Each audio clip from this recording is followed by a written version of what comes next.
The Oprah Show had never experienced such silence. When 18-year-old David's words plunged the studio into an icy quiet, Oprah Winfrey found herself speechless for the first time in her life. In that moment, America's most talkative woman went completely silent.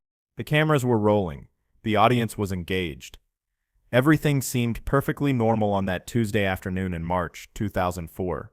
Oprah Winfrey, dressed in her signature elegant blazer, was conducting what appeared to be a routine segment about teenage struggles in America. She had interviewed thousands of young people over her 18-year career. She thought she had heard everything. She was wrong. Sitting across from her in the guest chair was David Matthews, an 18-year-old from suburban Chicago. Clean-cut, soft-spoken, wearing a simple blue button-down shirt his mother had carefully ironed that morning. To everyone watching, David looked like any typical teenager you might pass on the street. But behind his calm exterior lay a darkness that would soon shatter the studio's composure. The segment had started innocently enough. Oprah was discussing the pressures facing modern teenagers: social media, academic stress, peer pressure, standard topics she had covered dozens of times before. The studio audience of 300 people listened attentively as she introduced her panel of young guests. Today we're talking about the real challenges our teenagers face. Oprah announced to the cameras, her voice carrying that warm, maternal tone millions of viewers had come to love. And I want to hear from you, our young people, about what's really going on in your lives. But nothing could have prepared Oprah for what David was about to reveal.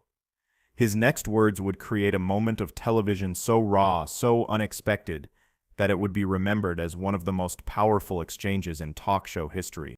David had been selected for the show after writing a letter to Oprah's producers. In his letter, he described feeling overwhelmed by the pressures of senior year, college applications, and his parents' high expectations. It seemed like a typical teenage story, the kind Oprah handled with expert compassion every day. What the producers didn't know was that David's letter only scratched the surface of his pain. As the conversation progressed, Oprah began asking her guests about their biggest fears.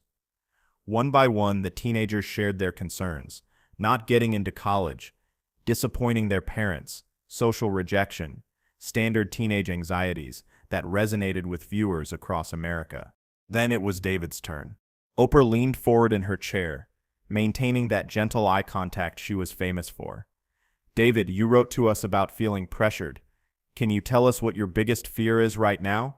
The studio was quiet, waiting for another relatable teenage confession. Cameras focused on David's face as he took a deep breath. His hands trembled slightly as he gripped the arms of his chair. "My biggest fear," David began, his voice barely above a whisper. He paused, looking directly into Oprah's eyes. "My biggest fear is that I won't have the courage to go through with it." Oprah's eyebrows furrowed slightly. "Go through with what, honey?" What happened next would become one of the most harrowing moments in television history. David's response would leave Oprah completely paralyzed, unable to speak, unable to move, unable to do anything but stare in shock at the young man sitting across from her. David's voice grew steadier, more determined. "Killing myself." The words hung in the air like a physical presence. The studio audience collectively held its breath. Camera operators continued filming, but their hands slightly trembled behind their equipment. Even the usually bustling production crew in the control room fell silent. But it was Oprah's reaction that was most shocking of all. For 18 years, Oprah Winfrey had been the master of every situation. She had interviewed presidents and paupers, celebrities and criminals. She had navigated conversations about rape, abuse, addiction, and every form of human suffering imaginable. She always knew what to say, always found the right words to comfort, to heal, to inspire. Not this time. Oprah's mouth opened slightly, but no words came out. Her usually expressive hands remained frozen on her lap. Her eyes, which had seen so much pain and reflected so much compassion over the years, went wide with shock. The silence stretched for what felt like an eternity but was actually only 15 seconds. In television time, 15 seconds of dead air feels like a lifetime. The cameras kept rolling, capturing every moment of Oprah's speechlessness. But David wasn't finished.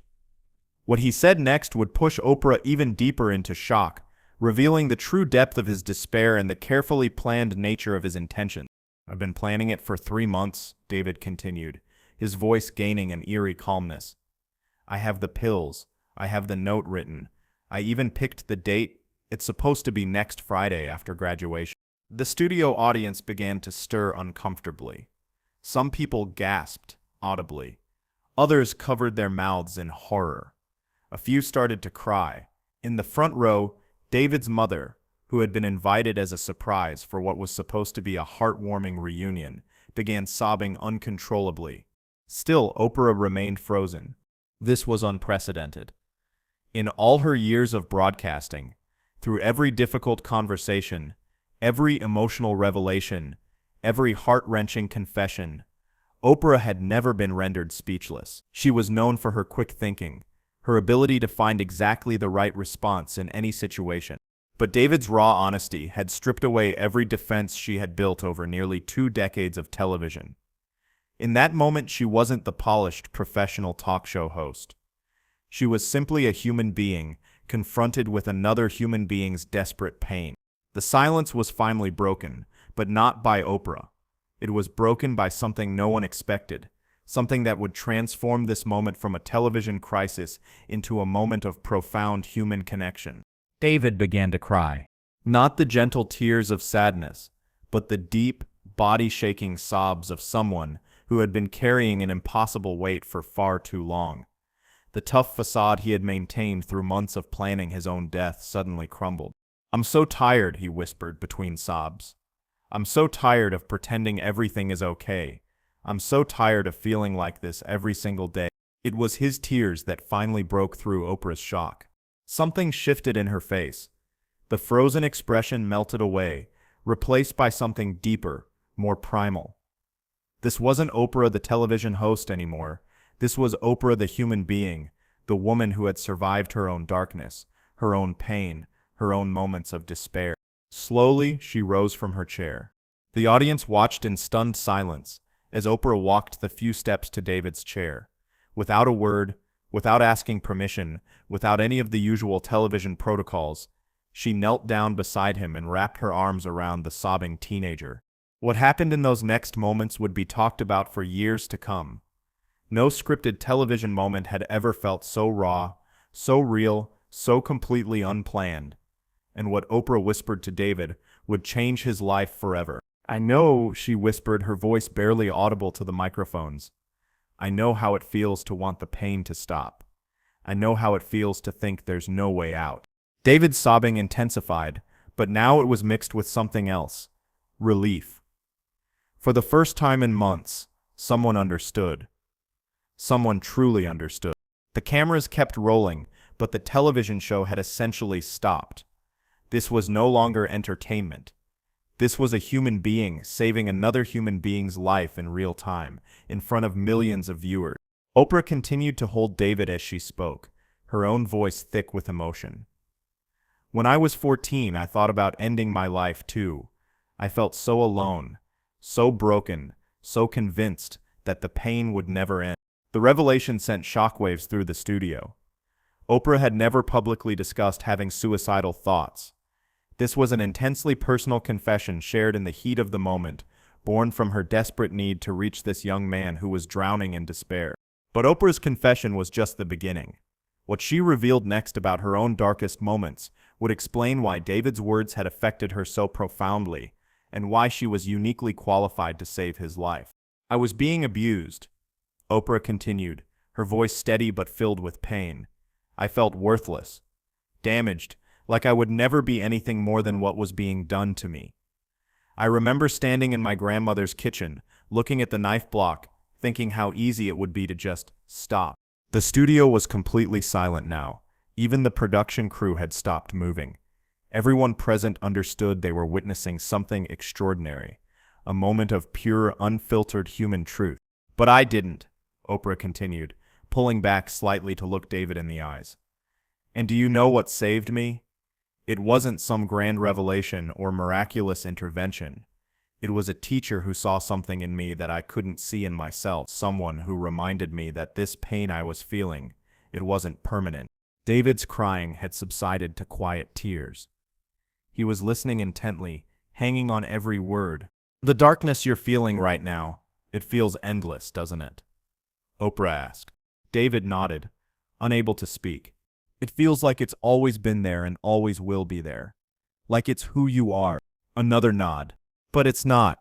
It's not who you are, David. It's something you're experiencing. And experiences change." What Oprah did next violated every television protocol, every legal guideline, every professional boundary that existed in broadcasting. But it would also prove to be the most important moment of her career. "I want you to come home with me tonight," Oprah said firmly. "I want you to stay at my house, where I can make sure you're safe, while we figure this out together." The legal implications of what she was suggesting were enormous. Taking a minor from his parents, making such an offer on live television, bypassing proper mental health protocols. Any lawyer would have advised against it immediately. But Oprah wasn't thinking like a television executive in that moment. She was thinking like a woman who recognized her younger self in this desperately hurting teenager. David's mother, still crying in the front row, stood up and nodded vigorously. "Please," she called out. "Please help him. I don't know what to do anymore." The raw desperation in her voice revealed another layer to this tragedy. This wasn't just about David's pain.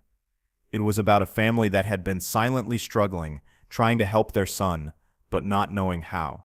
The audience was about to witness something that had never happened before in television history.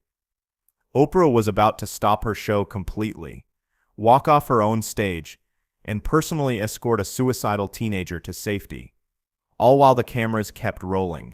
"We're gonna go now," Oprah announced, still kneeling beside David. "Right now, the show can wait. Everything can wait." She turned to her producers, who were frantically trying to figure out how to handle this unprecedented situation. "Call Dr. Oz," she instructed. "Tell him to meet us at my house immediately. And call the crisis counselors we keep on standby."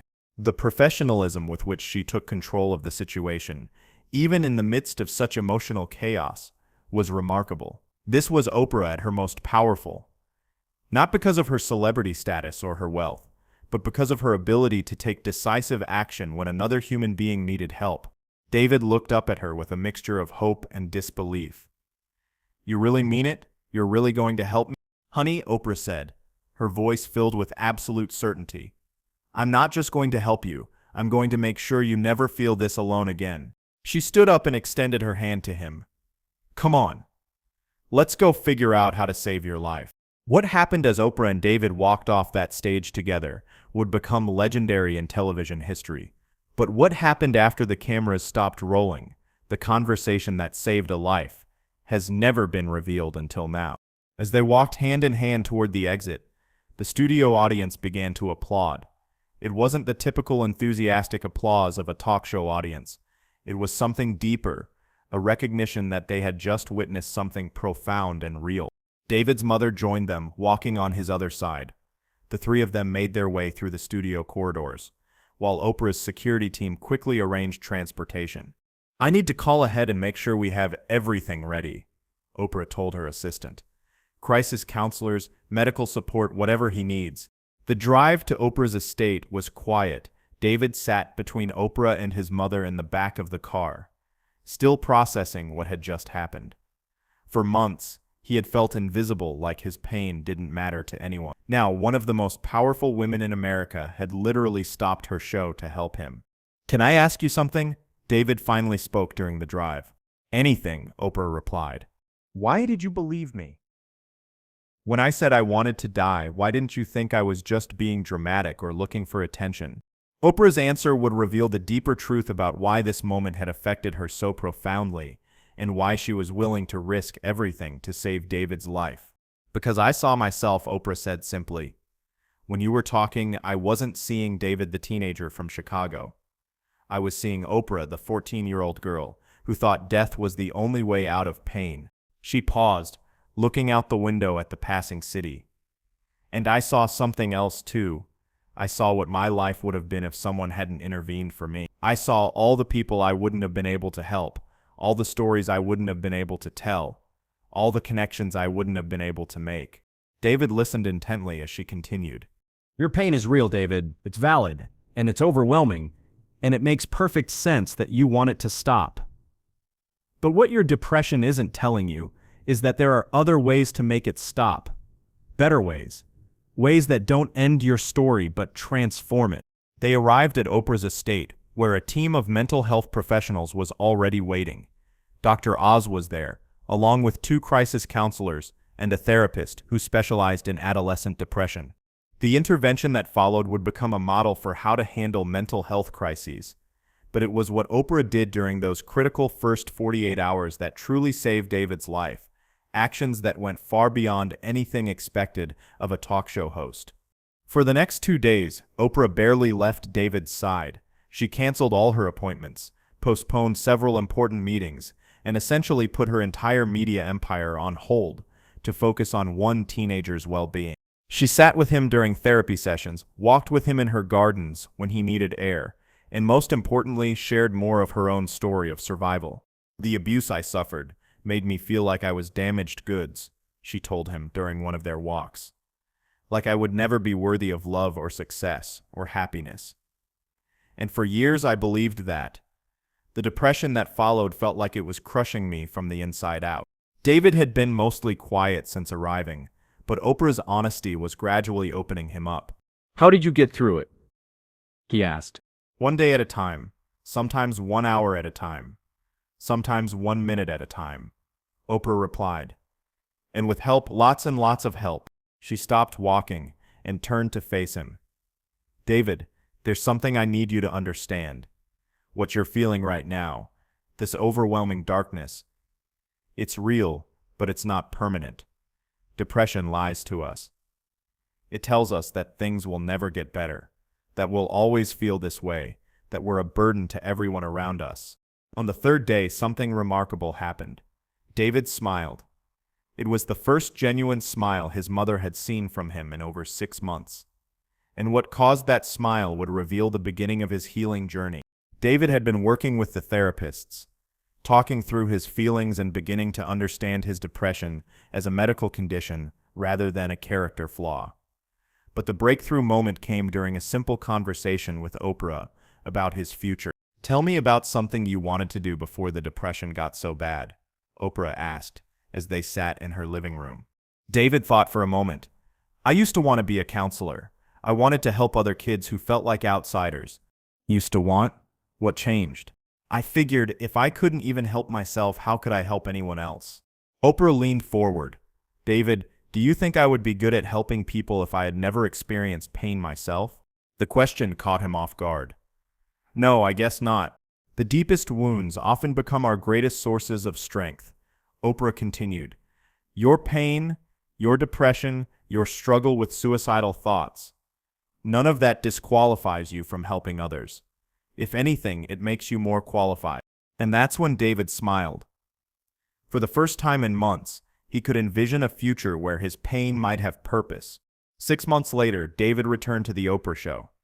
But this time he wasn't a guest in crisis. He was a young man on a mission. What he had accomplished in those months would inspire millions of viewers. David had not only survived his suicidal crisis, he had thrived. With proper treatment for his depression, ongoing therapy, and a support system that included Oprah herself, he had found his way back to life. But more than that, he had found his purpose. "I started a peer counseling program at my high school," David told the audience during his return appearance. "I realized that my experience with depression and suicidal thoughts, as horrible as it was, gave me something valuable, the ability to recognize when other students are struggling." The audience applauded, but David wasn't finished. "In the past 6 months, our program has identified and helped 12 students who were having suicidal thoughts. 12 kids who might not be here today if we hadn't reached out." The impact of what he was saying was profound. David's near suicide had not only been prevented, it had become the catalyst for saving other lives. Oprah wiped away tears as she listened. "Tell us about the moment you decided you wanted to live." David's answer would reveal the single most powerful lesson from his entire journey, a lesson that would resonate with struggling viewers around the world. "It wasn't one moment," David said thoughtfully. "It was a series of small moments. The first was when you believed me, when you didn't dismiss my pain or try to talk me out of it, but just accepted that it was real." He paused, gathering his thoughts. The second was when you shared your own story. I realized I wasn't alone, wasn't broken in some unique way. The third was when the therapist helped me understand that depression is an illness, not a moral failing. The audience listened intently as David continued, but the moment I really decided to live was when I realized that my pain might be able to help other people. That maybe I went through all of this for a reason. Oprah nodded, understanding completely. That's when you found your purpose. Exactly. I stopped seeing my depression as something that happened to me and started seeing it as something that equipped me to help others. The transformation was remarkable. The broken, desperate teenager who had shocked a television studio 6 months earlier had become a confident young man with a mission. But the story doesn't end there. David's impact would extend far beyond his high school, creating a ripple effect that continues to save lives today. And Oprah's decision to break all the rules for one teenager would change how she approached her show forever. David's peer counseling program became a model that was adopted by schools across the country. The David Protocol, as it came to be known, trained students to recognize signs of depression and suicidal ideation in their classmates. Within 2 years, programs based on David's model were operating in over 200 schools nationwide. The impact was measurable and profound. Teen suicide rates in participating schools dropped by an average of 3.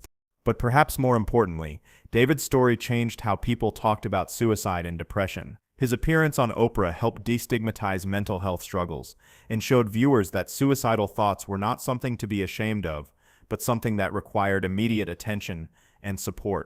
Oprah herself was transformed by the experience. In interviews years later, she would describe that moment as one of the most important of her career. I had always known that television could be a powerful force for good, she said. But David showed me that sometimes the most powerful thing you can do is forget about television altogether and just be human. Today, 15 years later, David continues his work saving lives. But what he's accomplished since that day on Oprah's show will amaze you and prove that sometimes our darkest moments can become our greatest triumphs. David completed college with a degree in psychology and went on to earn a master's degree in clinical mental health counseling. He now runs a nonprofit organization called the Silent Scream Foundation, which provides mental health resources to teenagers and trains adults to recognize warning signs of suicide. His organization has directly intervened in over 3,000 suicide cases, with a success rate of 94%, meaning 94% of the people they've worked with are still alive today. But David's impact goes beyond statistics. He has become a national spokesperson for mental health awareness, speaking at conferences, schools, and legislative hearings about the importance of early intervention in teen suicide. That day on Oprah's show saved my life, David reflects now. But more importantly, it taught me that our pain has purpose. Every person I've been able to help stay alive, every family I've been able to keep intact, that's what my suffering was for. The teenager who once planned his own death has become one of the most effective advocates for life in the country. And Oprah?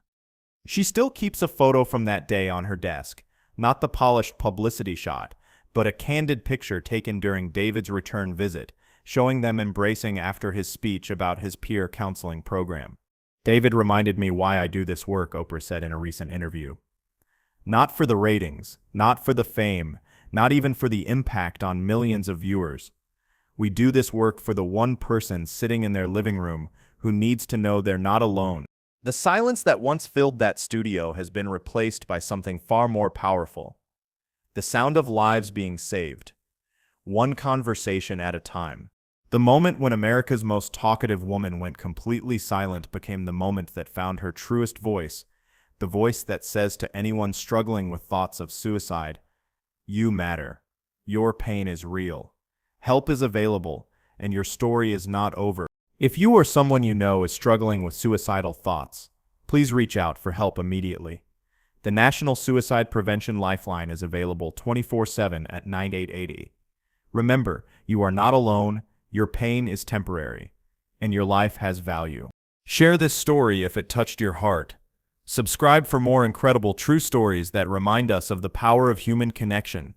And remember, sometimes the most important thing we can do is simply listen when someone is brave enough to share their truth.